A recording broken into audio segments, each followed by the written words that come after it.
Yo, what is up YouTube? Lee the Captain here, and I think that XDC is crazy.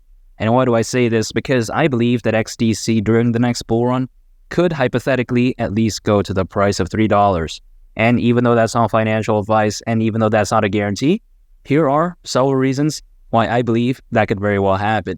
And one of the major reasons why I think that could happen, I think is going to boil down to the rock solid, that's what she said, fundamentals of XDC. As a matter of fact, XDC is the underlying token that powers XinFin's hybrid blockchain network. And the XinFin hybrid network is being powered by the XDC protocol.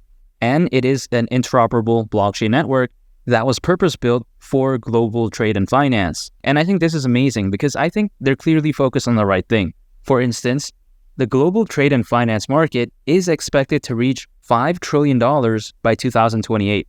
I mean, that's insane. 2028, it's not even that far away at this point.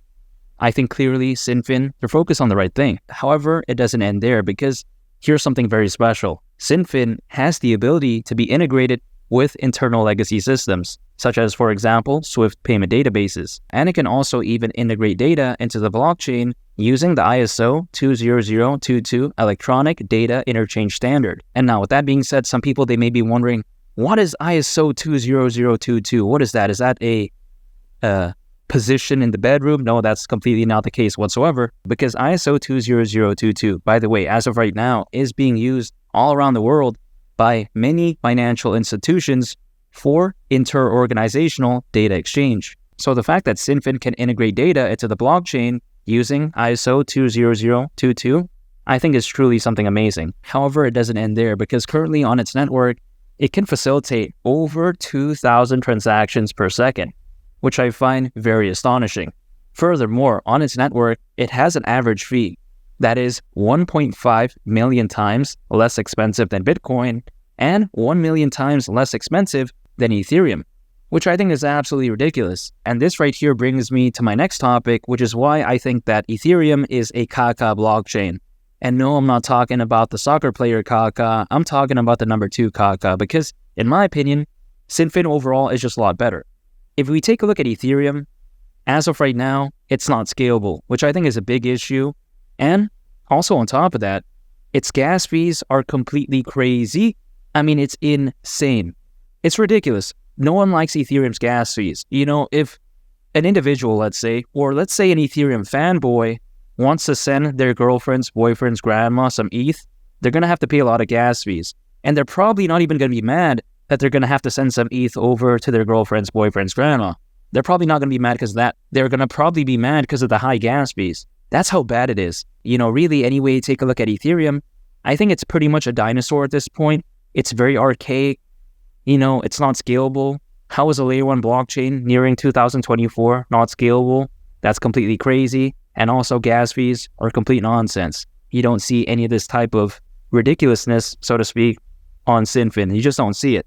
I think it's too amazing. And also on top of that, the Binance fanboys, they seem to think that the BNB Smart Chain is the next best thing ever since Sizzler and Filet Mignon and Surf and Turf. But that's completely not the case in my opinion, because I don't think the BNB Smart Chain is that good. At least that's the way I view it.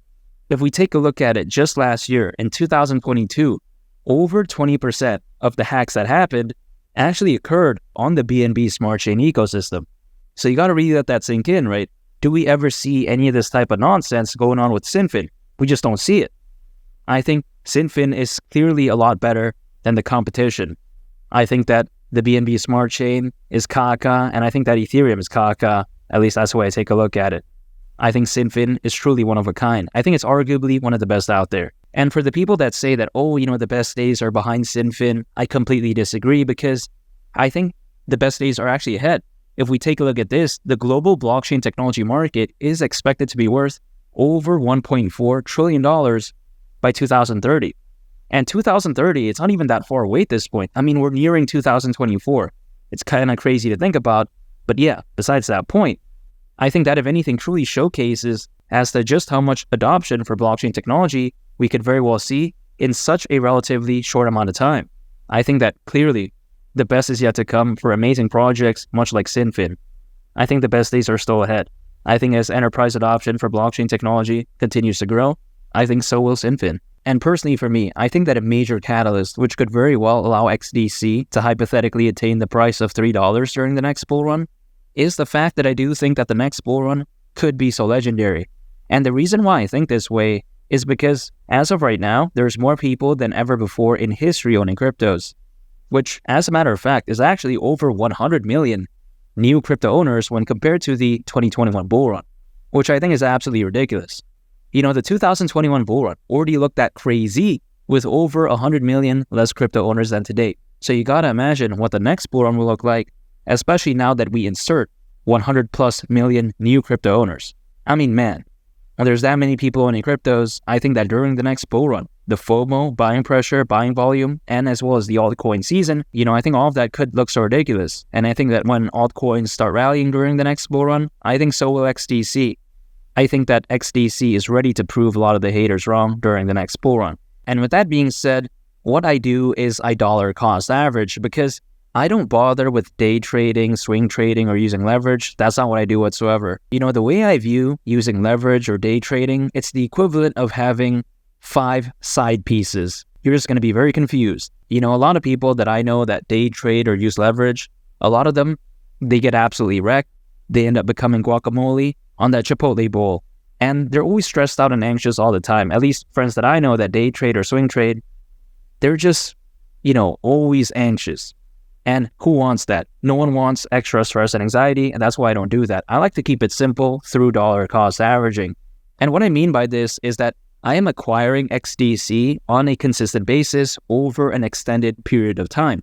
So anytime I earn any sort of income, what I do is I set aside some for XDC. It doesn't matter if the price of XDC is pumping or dumping that day. It doesn't matter. You know, quite essentially, I'm focused on time in the market as opposed to timing the market, if that makes sense. I'm just trying to accumulate slowly but surely as much as I possibly can. And I think by dollar cost averaging, I'm preparing myself for the next bull run in such an amazing way. I can't wait for the next bull run.